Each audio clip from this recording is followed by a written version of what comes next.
Alright guys, TacticalRab back again today. Hope you're all doing well and enjoying your day so far. And with OpTic's phenomenal start to having Prolute in the team in place of iLLeY, the question has been raised, if Prolute stays in the team and keeps performing at this level for quite some time, dominating the Stage 3 qualifiers, and then they go into the major with iLLeY and he underperforms, is there a possibility that Prolute comes into this team full time? OpTic have denied this is ever going to be a possibility. Very much intrigued to your thoughts in the comment section below. Hit the like button if you enjoy. Subscribe if you're new as always. I would greatly appreciate it. Really up to the channel. Thank you very much indeed for doing that one. Firstly, just wanted to mention this real quick from the COD leakers. We looked at this earlier today, asked the league some kind of questions. Call of Duty say the team is looking for feedback on Modern Warfare 2. Know any pros who might be interested. We saw a little bit ago that kind of Center said that he'd heard this new coming game was terrible, and we might actually be playing Modern Warfare 2 for 2 years. My kind of very optimistic appraisal is that we're going to play Modern Warfare 2 for 1 year, and then the year after that there's going to be some sort of remastered game that drops, and then basically in order to promote that, the CDL are going to say, or Call of Duty are going to say, okay, the pros are going to play on that game for a year so we can get good sales for that one. So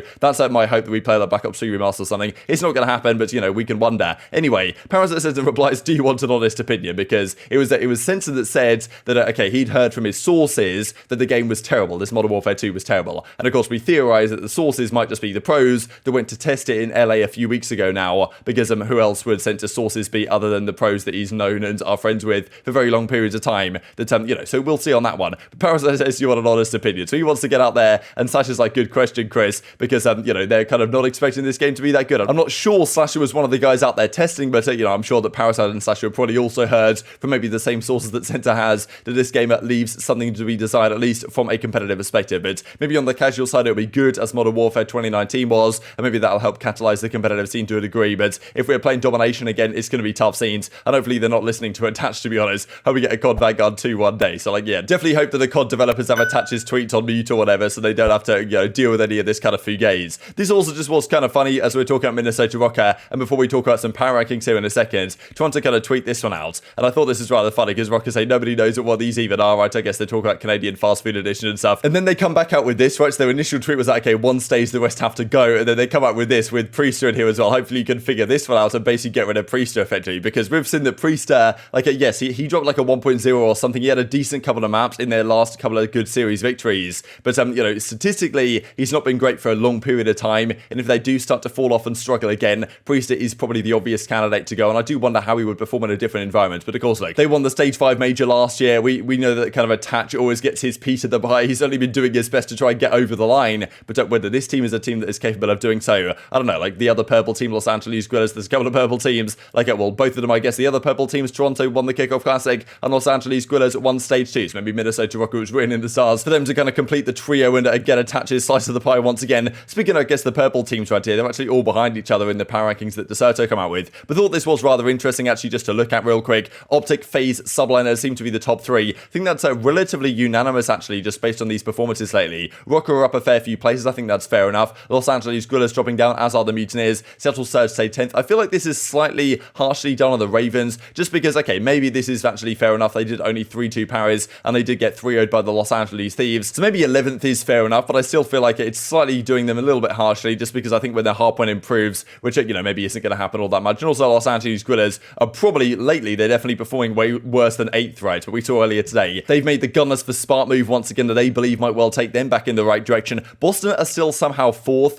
I guess they somehow still have 4th place. I don't really understand how that's even possible anymore, but I guess it is somehow, just because Los Angeles Thieves, after their poor finish to the week up against the Rokkr, they're no longer the 4th place team, so I don't really know what happens here. But to me, the top 3 are pretty clear, and then after that, it's an absolute minefield that is going to cause complete chaos. But yeah, OpTic number 1, at least as of right now on their rankings, as you might well expect, especially after this week, where Minnesota Rokkr OpTic, of course, 20 points with a 6-0 clean map count all across the board. Now, the Deserto guys on the reverse script were kind of talking about the rumors as to what's exactly going to happen here with this OpTic team. So, of course, X is kind of had the mindset that doesn't matter who subs in for iLLeY, they're going to be good regardless, which I think is certainly the case, but I'm sure it helps to have a player that fits iLLeY's role rather nicely. And so far, they've been looking really good. The concern is from their front, at least to some degree. Also, there has been some talk about the fact that Prolute, he's super hungry, super driven, wants to prove himself, wants to get every single CDL point that he can to prove to the rest of the league, after iLLeY does come back in for him, that he deserves a spot on another team elsewhere in the league, right? So Prolute's super motivated, right? And he's a fantastic Search and Destroy player that maybe some have said even their Search and Destroy is going to get better with Prolute than it was with iLLeY. And the talk has been there about the possibility of, okay, if iLLeY's going to take a couple of weeks off, as it seems to be the case, right? I'm pretty sure Ramos said, and the guys have said that, like, look, they want to make sure iLLeY has the maximum time off that he possibly can, in effect, to make sure that he's, he's okay and he's fully back to form and he's ready to go when they do want to bring him back in. But probably Prolute's going to have at least a couple of weeks, probably this week. Who knows about the week after this one? And of course, the week after that one is straight into the major. But theoretically, Prolute could play all their league games, and then iLLeY thinks he's ready to go and the team thinks he's ready to go back into the major. The concern is there that, let's say Prolute and the rest of the team with this kind of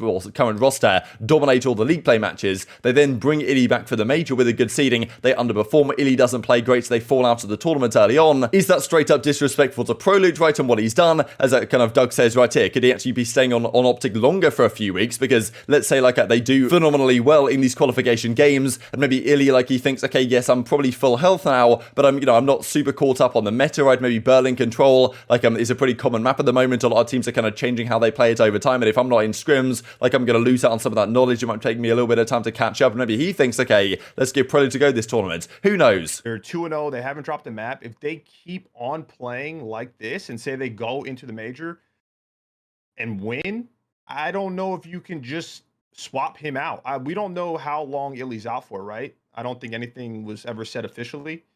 So I don't know if he's going to be out for a month or if he could be like healthy in 2 weeks. But I think the longer that this goes, if OpTic keeps performing the way they are, and like I said, maybe they go into this major 3 and they win, it's hard to argue, letting him keep the spot. It would suck for iLLeY. There is a 0.000 carried over a million times chance that Prolute ever replaces iLLeY on this OpTic roster. What if they win? What if they go win major 3? I don't care if they go to major 3 and win every single match without dropping a map. Without dropping a map, flawless. I don't You're care. Tripping. Listen, and I think it really just stems with being a good teammate to your players and working really hard. And he defines and embodies all of those traits, just like Ender does too. And that's why when he got this opportunity, I had a great feeling he was going to do well with it. And it's still early, but I don't think they're going to slow down, and I think they might actually even be looking better with him. No disrespect to Ender, but I just know the mentality that Byron has and what he brings to a team and his will to win is the same as Ender's, but it's just a different voice. And I honestly do think that they might be playing with him for the rest of the year, because if I hear that my teammate has some sort of a hand injury and then he wants to play and like test it out on a tournament day, and then he's going to say, never mind, like put him back in instead, I don't think it's as simple as he's going to be back in 2 weeks and everything's going to be all hunky-dory and he's going to be great.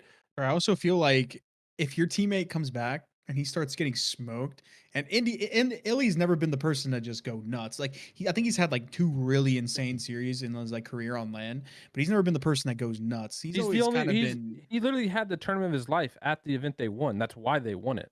Yeah, but my point is he's never been like a crazy statistical anomaly type player, right? Or like Dashy or Shotzi, for example. If he's getting smoked when he comes back, like, it's going to look bad. It's going to be like, oh, he's not healed, or like, oh, this guy's got a thumb injury, or oh, this guy's never going to be the same.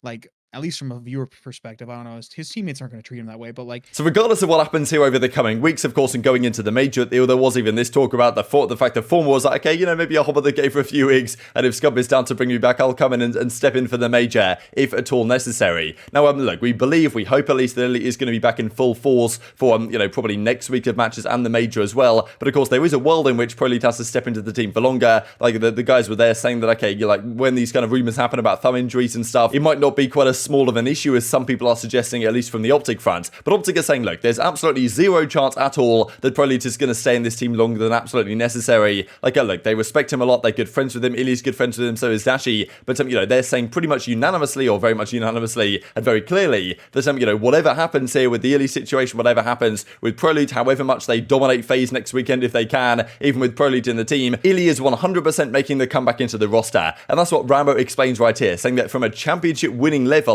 iLLeY is absolutely irreplaceable. Yes, in these league play games, Prolute might be great, he might even perform better than iLLeY does at times, but put you in a championship winning situation, that's when iLLeY is going to come into his own, and that's when I guess Rambo believes that going into the major, that's where iLLeY is going to be a prize asset for them as opposed to Prolute, even if it does mean a last minute substitution. There's literally, like, everyone needs to understand that there's not any reflection going from this. Like, iLLeY is still our starter. Like, Prolute's an extremely good player, and I'd be surprised if he doesn't end up on a pro team. But iLLeY in my head is an irreplaceable asset to winning championships. But I like Prolute is extremely talented, an extremely great teammate, and has an extremely great COD mind.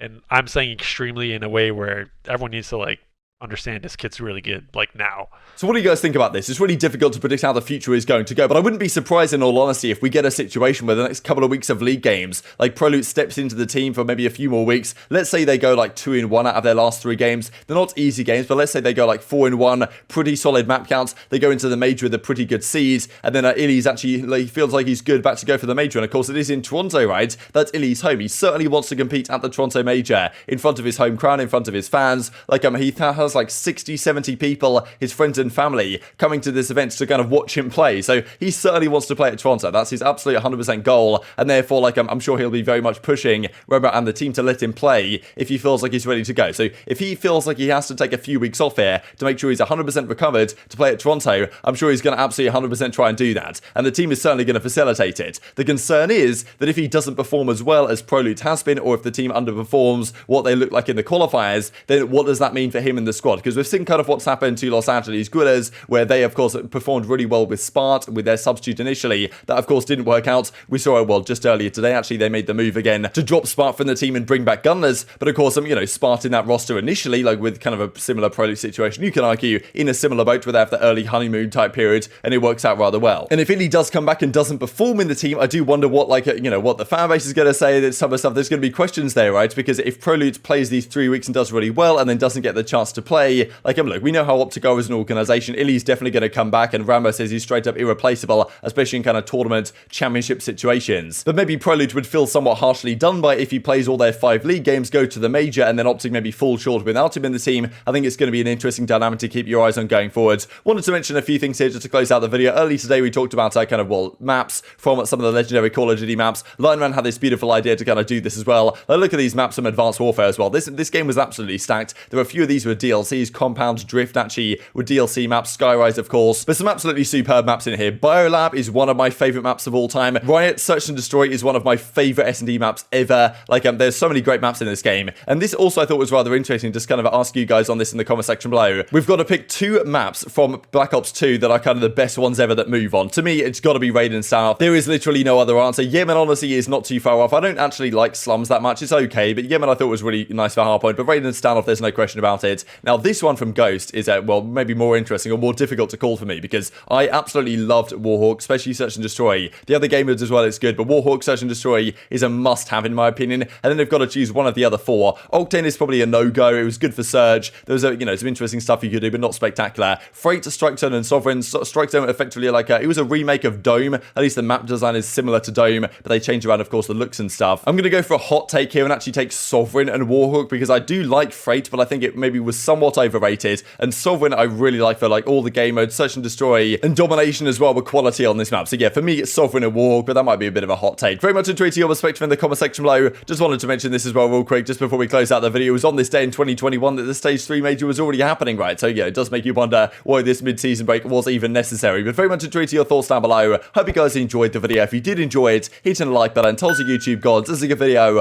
and it's like you should see it as well, and I've grown the competitive Call of Duty community. Thanks for watching as always, take care of yourselves, and I'll see you next time.